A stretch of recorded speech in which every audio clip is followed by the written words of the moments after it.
Ayan na po. Lumapot na po yung ating sauce. Tikman natin. Kung anong lasa. Ang sarap! Ang sarap niya po.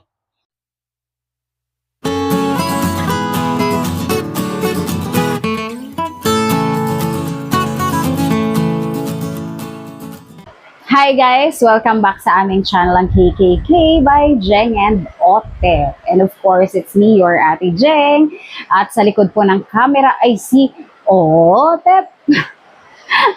Kung mapapansin nyo po ay nandito kami sa loob ng bahay. Kasi kung maririnig nyo rin, ewan ko kung naaabot ng aking microphone yung sound ng ulan. Umuulan po ngayon sa labas, kaya dito na lang po kami magluluto ng pananghalian sa loob ng bahay. So, ang lulutuin po natin ngayon ay orange chicken. O, diba? Usong-uso kasi ngayon si Orange na naging si Charmaine na. O, kung sino yung mga updated sa mga trending sa Facebook and sa TikTok. Ang pangalan na po ng orange ngayon ay, yung orange na prutas ay Charmaine. Ayan. Meron po tayo ditong nakalatag na ng mga ingredients and hindi ko na po ipapakita yung pag-iwa-hiwa, pag-grate kasi alam niyo naman po yun kung paano. May kalahating kilo po dito tayo ng chicken breast. Wala na pong mga bones yan. And inalis ko rin po yung balat para mas healthy naman tayo. Inano ko na din po, tinanggal-tanggal ko na din po yung hiniwa-hiwa ko na rin po, tinanggal ko na yung balat saka yung buto. And meron po tayo ditong crispy fry for our breading. Meron po tayong 2 itlog. Unahin na rin po natin ito. Kamaya na lang po natin isa-isahin ulit yung mga ingredients natin kapag ilalagay na po natin sa sauce. Ito po kasi yung para sa sauce natin, plus yung stevia sugar na gagamitin ko din. Yun lang ang wala dito. Pero mamaya ko na po, kumukulog pa po. Maglagay po muna tayo ng breading. Kasi para maiprito na po muna natin yung ating chicken. Kasi yun lang naman po yung matagal. And medyo tanghali na rin po. Okay, malinis po ang aking mga kamay. Gamitin na po natin ang aking bare hands. Ito pong itlog muna. Nagbati po ako ng 2 itlog. Tapos, ilagay po natin siya sa breading. Ayan. Ayan, para po makot ang ating mga chicken. Ilagay po muna natin ang ating mga itlog. Or yung iba naman po, i-breading muna natin. Tapos natin ilagay sa itlog. Tingnan natin kung didikit. Kasi yung iba, gano'n yung ginagawa. Tingnan natin kung okay. Tapos breading. Ay, itlog tapos breading. Ah, okay nga siya. Okay din po siya. Mas maraming breading ang kumakapit. Kaso nalagay ko na yung nandito. Breading muna. Tapos itlog. Tapos breading ulit. Ah, oo nga. Makapit yung ating breading. Pero, yung nandito na, okay na rin yan. O, ulit-ulitin lang po natin. Pag na-breading na po, lalagyan na po natin ng breading. Ipiprito naman po natin. Ayan.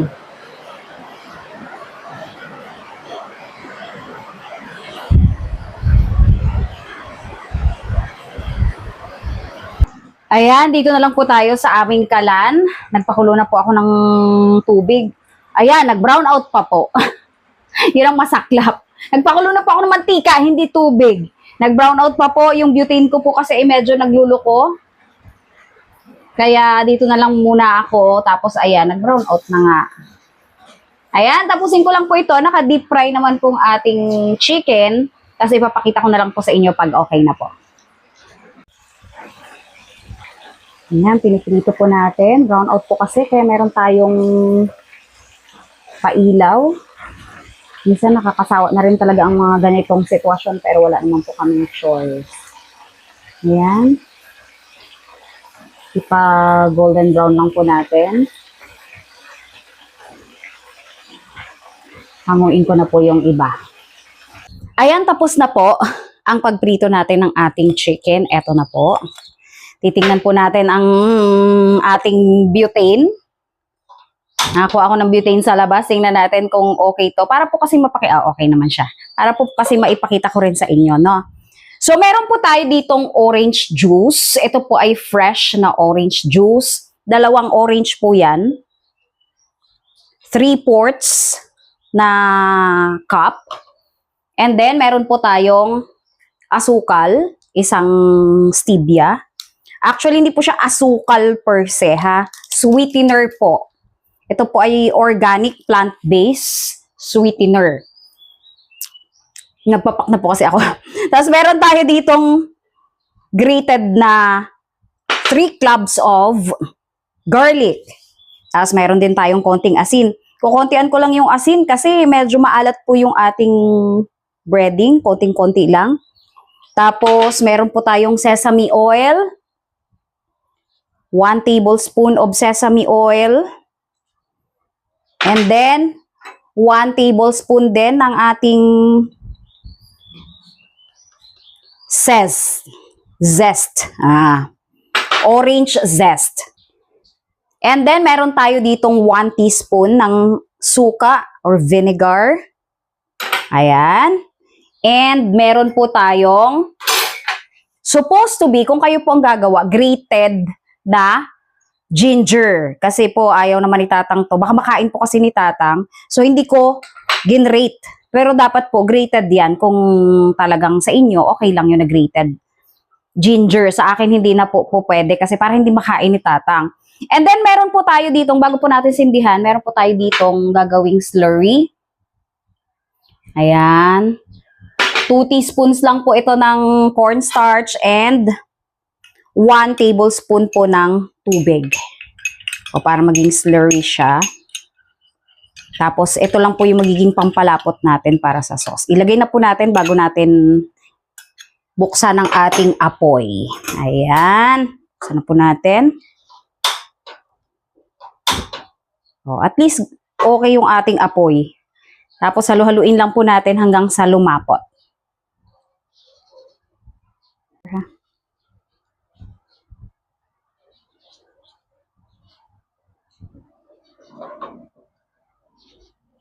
Ayan na po. Lumapot na po yung ating sauce. Tikman natin. Kung anong lasa. Ang sarap! Ang sarap niya po. Ang sarap. Lalo na siguro kung grated yung ating ginger. Pero okay na yan. Nalalasahan din naman. Lasang-lasa yung orange. And ang sarap niya. Ayan.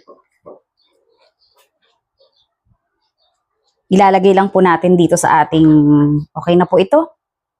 Kasi once na naglumapot naman na ng ganyan, ibig sabihin, luto na yung ating cornstarch. Alright.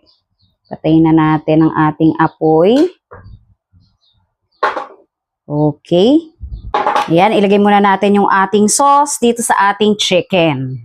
Ayan, ilagay lang po natin. Para may sauce tayo sa chicken.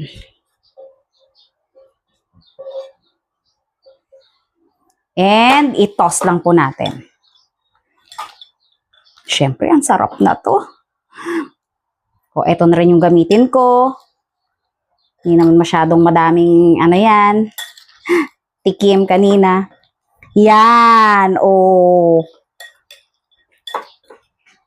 Siyempre, tikman natin ng merong chicken. Kasi yung sauce lang yung tinikman natin kanina. Mainit. Hindi ko pala siya matitikman. Kasi po mainit talaga. Ayan, kakain na po kami. 3 lang kami dito nila Tatang. And papatikimin natin si Tatang na tong may sauce. Pero sana hindi naman masyadong malasahan yung ating luya. Though hindi naman talaga lasang-lasa. Ayan. Siyempre, ilagay natin sa plato. I-plating na natin ulit. Lagi tayong may pa-plating. Para maganda ang itsura. Para talaga tayong chef. Wow. Chef talaga. Ito po ay orange chicken. Kakulay ng aking damit. Orange chicken. Orange. Yan. O, syempre, ilagay natin dyan para pantay ang ating manok. And of course, lalagyan natin ng ping, ping, ping. Grabe po yung pawis ko. Sobrang init ng umulan. Lagyan natin ng green onion. O, kung wala po kayong green onion, ito pong onion leeks. Onion leeks po kasi yung nabili ko. Kaya meron tayong onion leeks. Aroy, ang sarap! Wow! O, di ba? Ang bongga ng aming pananghalian. Sobrang init lang talaga yung pawis ko. Ayan, kakain na po kami. Ayan, dito po kami kakain sa labas. Dahil napaka-init po sa loob. Sumingaw yung init para kami nasa impyerno sa init. Bakit nakalamig sa labas? Matig dito, Tang. Ito. Tang, ang iba sa tsara. Ang Kainit-init sa loob. Ang pawis ko, oh. Grabe.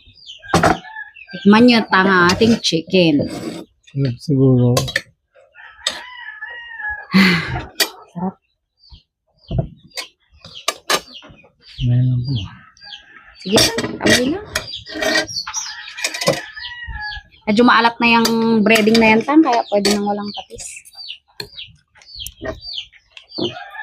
Sarap. Ayun po. Kain po tayo. Thank you, Lord, for this food. Sarap. Nangangamoy yung orange. Lasa. Orange yung Tang. Balat lang ng orange yun. Sarap, no? Orange. Yung po, yung prutas na orange. Kabango. May orange nga. May orange siya. Masarap ng lasa. Subukan nyo po ito. Magugustuhan din po ng mga bata. Ang sarap po ng lasa. Pero maganda pag ang chicken ganito lang, bite size. Ano na? Sarap, no? Bite size lang yung chicken natin. O marami na tayong mga mga simpleng luto na natututunan. Hindi na kami puro fried lang, ganyan, wow. Oh. Tang, gamit sa Tang. Hindi ko lang inano yung luya, Tang, kasi may konti ako nilagyan na luya. Hindi ko siya ginadgad para hindi nyo makagat. Malalaki ang ginawa ko. Sarap ng lasa. Pero sumingaw talaga ang init, oh. Mainit din, Tang. Sumingaw po yung init ng Lupa. yung init ng lupa nung umulan.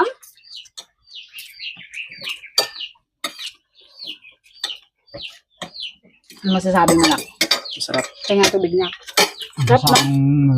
Basa ng malinilim ang lupa kaya umit ng lupa, umangat. Parang sumingaw, Tang, no? Okay na.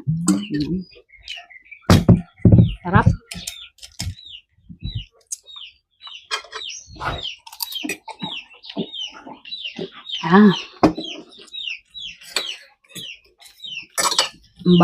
Ang bango po nung ng chicken pala kapag may orange says. Bango. Saka nawala yung alat ng breading. Oh. Medyo maalat kasi ang Tang, pero ito medyo nawala yung alat. Tama naman eh. Nagkatamtaman siya na Hindi ko na kasi nilagyan ng asin na marami yung yung sauce niya. Tang, dami yan.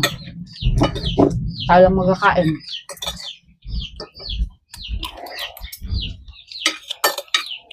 Ako hindi naman ako masyadong magkakakanin.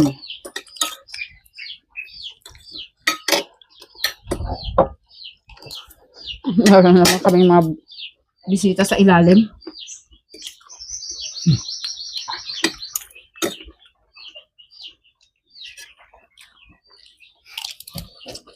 Sarap.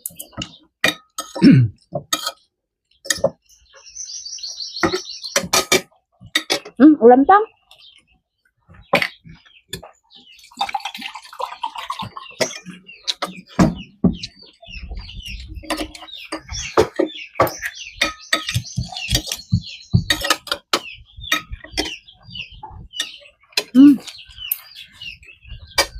Madilim pa rin po. Pero hindi masyado tanga. Ano? Naibuhos niya na. Tama si Tatang, sabi kasi ni Tatang kanina, parang uulan na. Masangan eh. Sabi ko, manipis lang naman, Tang. Namulan nga. At malakas din. Malakas din yung ulan. Pero yung mga ganong ulan kasi, hindi naman nakakapatubig ng ilog yun. Tang, no? Napakakaunti. Madali lang. Yun lang, madali lang. Pina-brown out niya lang. Bagay dito naman kahit wala pong ulan, nagbo-brown out. Sarap. Ano yan? Pwedeng pang ano po. Pwede pong pang appetizer sa mga handaan yung ganito.